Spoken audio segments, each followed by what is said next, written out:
जो मनुष्य कम बोलने का और पूरी तरह से शांत रहने का प्रयास करता है वह अपने मन की गहराई में उतर जाता है, जिसमें उसे अपने कठिन से कठिन सवालों का जवाब आसानी से मिल जाता है और वह पहले से खुद को दूसरों से आसानी से बेहतरीन और चालाक बना लेता है और उसके बोलने का तरीका भी मधुर हो जाता है।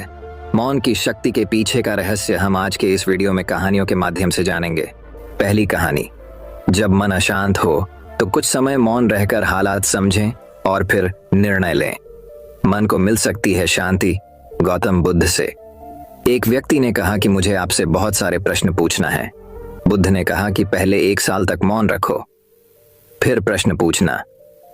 अशांत मन में प्रश्नों की अधिकता रहती है। प्रश्नों की वजह से हम सही निर्णय नहीं ले पाते हैं। ऐसी स्थिति में कुछ मौन हो जाना चाहिए। मौन रहकर हालात समझेंगे तो मन को शांति मिल सकती है। इस संबंध में गौतम बुद्ध से जुड़ा एक प्रेरक प्रसंग प्रचलित है, जानिए। ये प्रचलित प्रसंग के अनुसार गौतम बुद्ध रोज अपने शिष्यों को उपदेश देते थे। बुद्ध के प्रवचन सुनने शिष्यों के साथ ही अन्य लोग भी पहुंचते थे। एक दिन जब बुद्ध प्रवचन दे रहे थे तभी एक व्यक्ति पहुंचा और वह बोला कि तथागत, मैं आपसे बहुत सारे प्रश्न पूछना चाहता हूं। मेरा मन बहुत अशांत है, कृपया मेरे प्रश्नों के उत्तर दें ताकि मेरा मन शांत हो सके। बुद्ध ने उससे कहा कि मैं तुम्हारे प्रश्नों के उत्तर जरूर दूंगा, लेकिन तुम्हें 1 साल तक मौन धारण करना होगा। 1 साल के बाद तुम जो भी पूछोगे तुम्हें उसका उत्तर जरूर मिल जाएगा। उस व्यक्ति ने कहा कि 1 साल बाद आप मेरे प्रश्नों के अवश्य देंगे ना? बुद्ध ने कहा कि मैं अपनी बात का पक्का हूं, तुम्हें सारे प्रश्नों के जवाब दूंगा। लेकिन 1 साल बाद बुद्ध की बात मानकर उस व्यक्ति ने मौन व्रत धारण कर लिया। धीरे धीरे वह मौन की वजह से उसका मन एकाग्र होने लगा। वह ध्यान में उतरने लगा, मन भी शांत होने लगा। उसके सभी प्रश्न खत्म होने लगे। 1 साल बीत गया। समय पूरा होने के बाद बुद्ध ने उस व्यक्ति से कहा कि अब तुम अपने सभी प्रश्न मुझसे पूछ सकते हो। ये बात सुनकर वह व्यक्ति हंसा और कहा कि 1 साल पहले मेरे मन में कई प्रश्न थे, लेकिन अब सारे प्रश्न शांत हो गए हैं। अब मेरे पास आपसे पूछने के लिए कोई प्रश्न नहीं है। बुद्ध ने उस व्यक्ति से कहा कि जब तक हमारा मन शांत नहीं है, मन में ढेरों प्रश्न उठते रहते हैं, उसकी परेशानियां बनी रहती हैं। अज्ञान और भ्रम की वजह से हमारा मन प्रश्नों के उत्तर तक पहुंच ही नहीं पाता है। कुछ समय मौन धारण करके हम हालातों को समझेंगे तो सारे प्रश्नों के उत्तर स्वतः ही मिलने लगते हैं। मन शांत हो जाता है तो सभी प्रश्न भी खत्म हो जाते हैं। सारी चीजें हम आसानी से समझने लगते हैं और जीवन में सुख शांति मिल जाती है।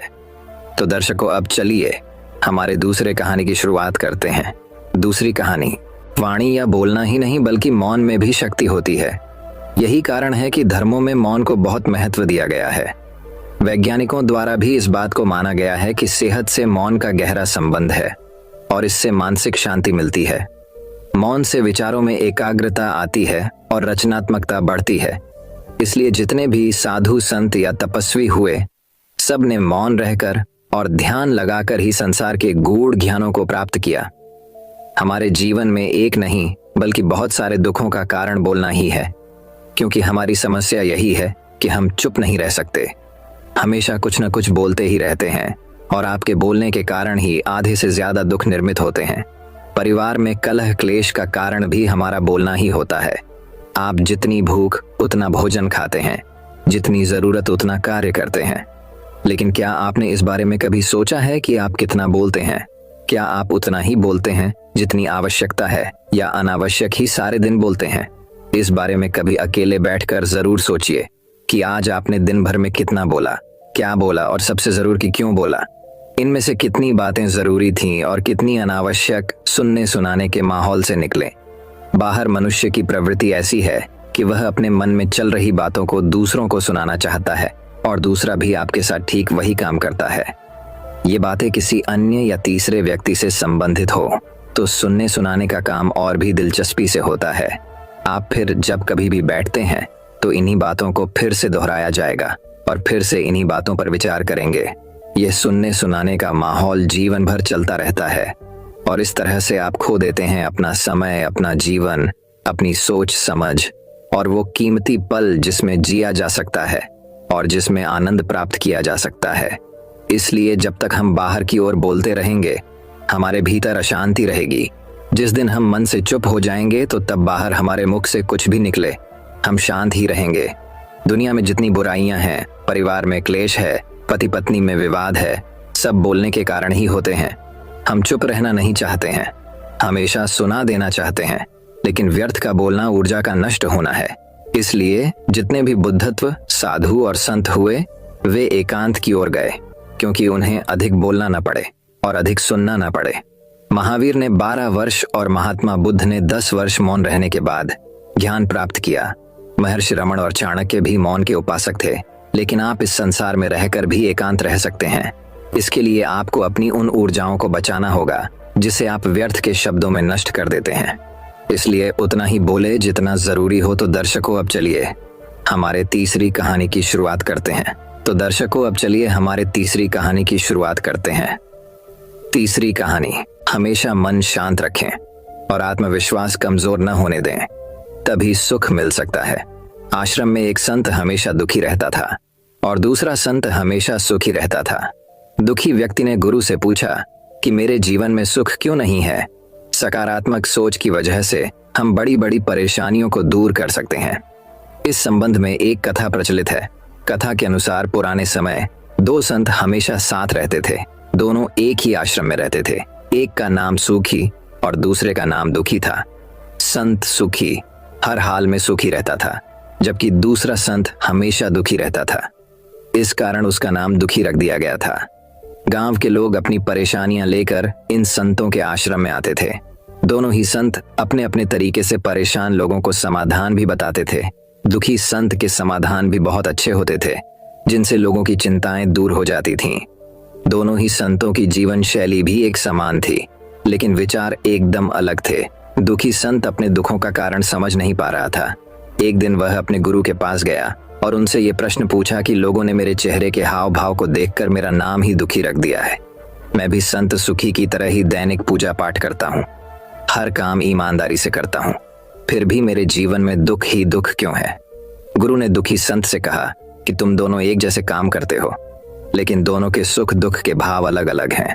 सुखी संत का मन हमेशा शांत रहता है, वह संतोषी है, उसे खुद पर भरोसा है कि वह बड़ी से बड़ी परेशानियों को आसानी दूर कर सकता है, इसीलिए हमेशा सुखी रहता है, जबकि तुम हर हाल में अशांत रहते हो, परिणाम को लेकर कभी भी संतुष्ट नहीं होते, तुम्हें खुद पर भरोसा ही नहीं है, इस कारण तुम दुखी रहते हो।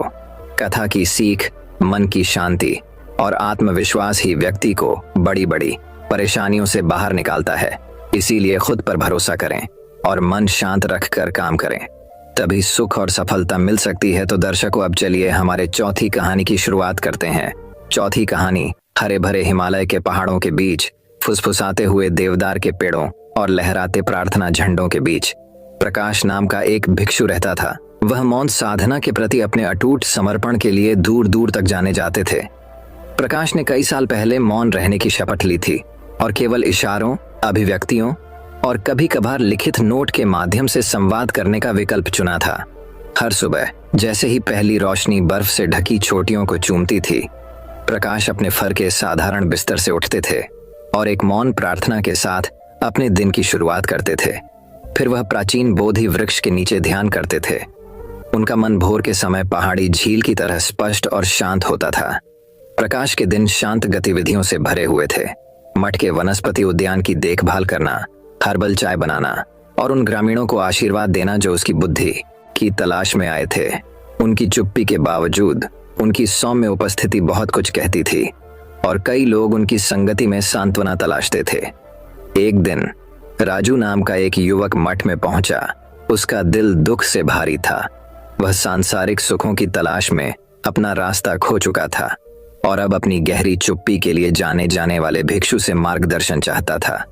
जैसे ही राजू प्रकाश के चरणों में बैठा, भिक्षु ने उसे ऐसी आंखों से देखा जो सतह से परे उसकी परेशान आत्मा की गहराई में देख रही थीं। बिना कुछ कहे प्रकाश ने राजू को कागज की एक खाली शीट और एक कलम दी। भ्रमित लेकिन उत्सुक, राजू ने झिझकते हुए कलम उठाया और लिखना शुरू कर दिया। उसके शब्द तेज नदी की तरह बह रहे थे। उसके डर, पछतावे और इच्छाओं को बाहर निकाल रहे थे। जैसे ही उसने लिखना समाप्त किया, उसने कागज प्रकाश के फैले हुए हाथ में रख दिया। शांत मुस्कान के साथ प्रकाश ने कागज पर लिखे शब्दों को पढ़ा और फिर उसे तोड़ मरोड़ कर अग्निकुंड में फेंक दिया। जैसे ही आग की लपटों ने कागज को भस्म कर दिया, राजू को अपने ऊपर मुक्ति का एहसास हुआ, मानो उसका बोझ कागज के साथ जल रहा हो। उस दिन से राजू मठ का नियमित आगंतुक बन गया। प्रकाश के साथ मौन चिंतन में बैठा और उसकी उपस्थिति की शांति में शांति पा रहा था। उसने हवा की फुसफुसाहट, पत्तों की सरसराहट और अपने दिल की धड़कन सुनने की कला सीखी। जैसे जैसे मौसम बदला और बर्फ पिघलकर पहाड़ों पर बहने वाली नदियों में बदल गई, राजू को मौन का सही अर्थ समझ में आया। ये केवल शब्दों की अनुपस्थिति नहीं थी, बल्कि एक गहरी आंतरिक शांति की उपस्थिति थी, जिसने किसी को ब्रह्मांड को उसकी असंख्य आवाजों में बोलते हुए सुनने की अनुमति दी। चांदनी रात में जब वे टिमटिमाते तारों के नीचे बैठे थे, प्रकाश ने आखिरकार अपना मौन व्रत तोड़ दिया और पहाड़ी हवा की तरह धीमी आवाज में राजू से बात की। उन्होंने कहा, मौन शून्यता नहीं है, यह वह स्थान है जहां आत्मा अपनी सच्ची आवाज पा सकती है, जहां ज्ञान और शांति निवास करती है। इन शब्दों के साथ राजू को उस भिक्षु के प्रति कृतज्ञता और श्रद्धा की गहरी भावना महसूस हुई, जिसने उसे आत्मखोज की यात्रा में मार्गदर्शन किया था। वह जानता था कि मौन का पाठ हमेशा उसके साथ रहेगा, उन कालातीत पहाड़ों की तरह जो मठ को अपने शाश्वत आलिंगन में समेटे हुए हैं। और इस प्रकार मौन रहकर बोलने वाले साधु की कहानी दूर दूर तक फैल गई, जिससे दूसरों को उस ज्ञान की तलाश करने की प्रेरणा मिली जो केवल हृदय की शांति में ही पाया जा सकता है। इस कहानी का नैतिक ये है कि कभी कभी सबसे गहन सत्य शब्दों के बीच के शांत स्थानों में पाया जा सकता है, जहां आत्मा फुसफुसाहट में बोलती है, जिसे केवल चौकस श्रोता ही सुन सकता है। प्रकाश की तरह हम सभी मौन की शक्ति को अपनाना सीखें और ये हमें आंतरिक शांति और ज्ञानोदय के मार्ग पर मार्गदर्शन करे। तो दर्शकों, अब चलिए हमारे 5वीं कहानी की शुरुआत करते हैं। 5वीं कहानी। एक समय की बात है। हरे भरे राज्य के मध्य में एक शानदार महल था, जहां एक बुद्धिमान और विनम्र भिक्षु रहता था। यह भिक्षु अपने गहन ज्ञान और भौतिक संसार के दायरे से परे देखने की क्षमता के लिए दूर दूर तक जाना जाता था। राज्य के राजा ने भिक्षु की बुद्धिमत्ता के बारे में सुनकर बहुत महत्वपूर्ण मामलों पर उसकी सलाह लेने का फैसला किया। राज्य चलाने के बोझ से बोझिल होकर राजा साधु के महल की ओर चल पड़ी। जैसे ही वह महल के शांत बगीचों में दाखिल हुआ, राजा उस जगह पर छाई शांति से दंग रह गया।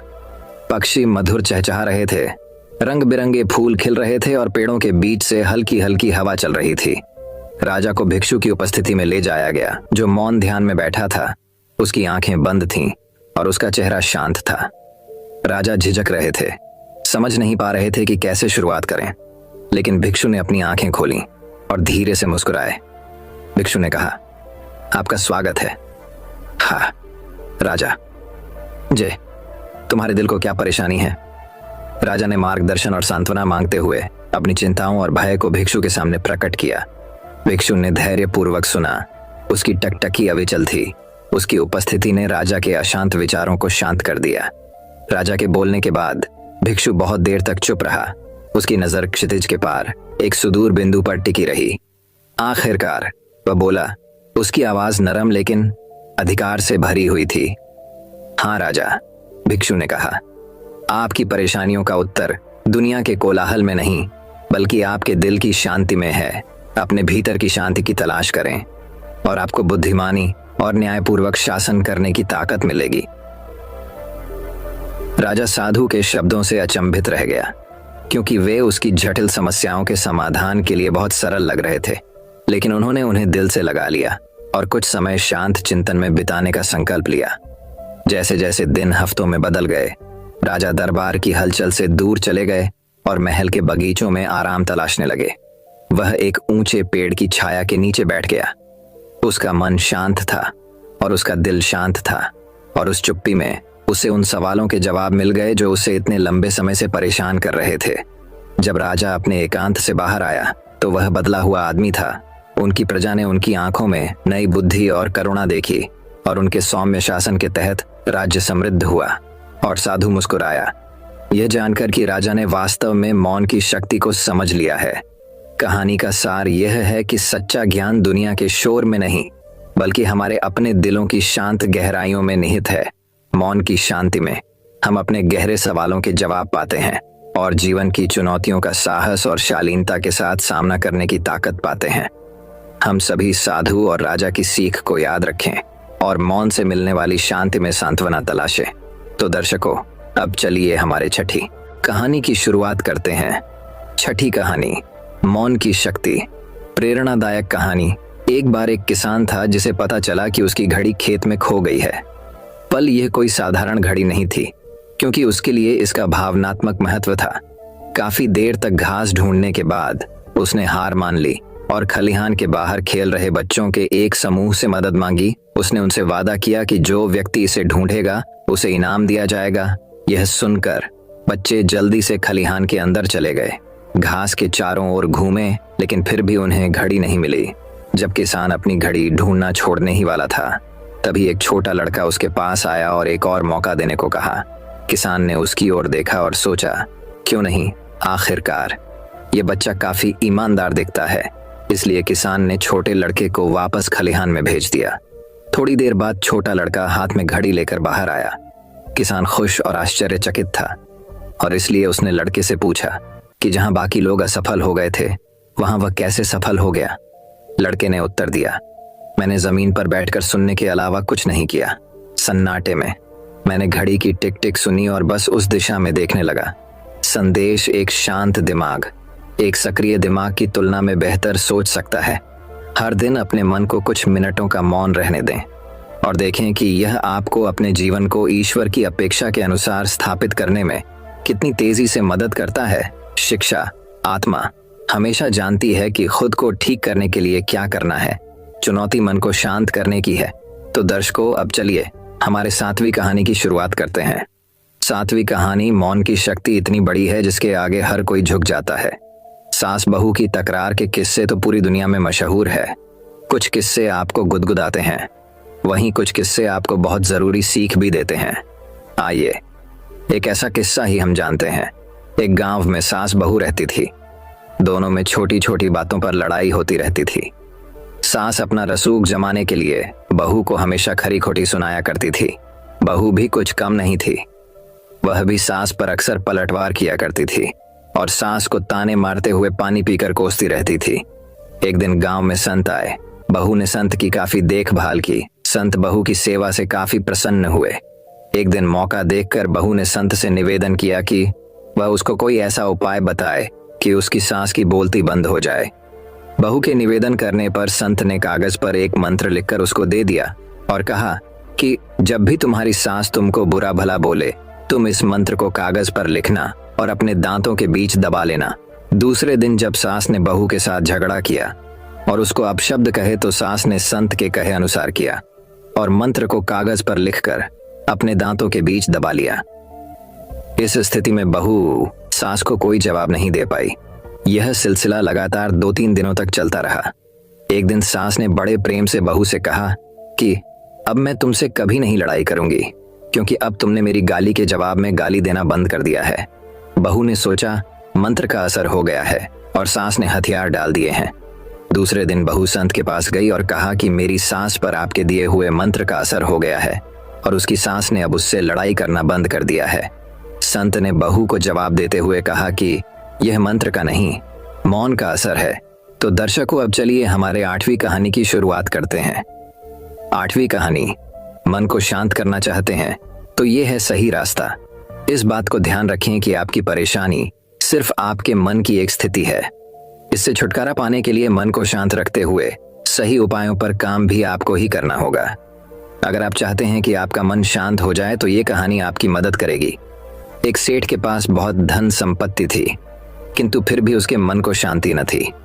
एक दिन किसी व्यक्ति ने बताया कि किसी नगर में एक साधु रहता है। वह लोगों को ऐसी सिद्धि देता है जिससे मनचाही वस्तु प्राप्त हो जाती है। सेठ उस साधु के पास जाकर बोला, महाराज, मेरे पास बहुत पैसा है लेकिन मन की शांति नहीं है। साधु ने कहा कि बेटा, जैसा मैं करूं उसे चुपचाप देखते रहना, इससे तुम्हें मन में शांति करने की युक्ति मिल जाएगी। अगले दिन साधु ने सेठ को कड़ी धूप में बिठाए रखा और खुद कुटिया में चले गए। सेठ गर्मी से बेहाल हो गया मगर चुप रहा। दूसरे दिन साधु ने उसे कुछ भी खाने पीने को नहीं दिया और स्वयं तरह तरह के पकवान खाता रहा। सेठ इस दिन भी चुप रहा। तीसरे दिन सेठ गुस्से में वहां से जाने लगा तो साधु बोला, क्यों, क्या हुआ? इस बात पर सेठ बोला, महाराज, मैं यहाँ बड़ी आशा लेकर आया था, किंतु मुझे यहाँ निराशा ही मिली। इस बात के उत्तर पर साधु ने कहा, मैंने तो तुम्हें शांति की युक्ति बता दी। पहले दिन जब मैंने तुम्हें धूप में बैठने के लिए कहा और मैं स्वयं कुटिया में बैठा तो तुम्हें बताया कि मेरी छाया तुम्हारे काम नहीं आएगी। ये तुम्हें समझ नहीं आने पर मैंने तुम्हें भूखा रखा और खुद भरपेट खाया। उससे मैंने तुम्हें समझाया कि मेरी साधना से तुम्हें सिद्धि नहीं मिलेगी।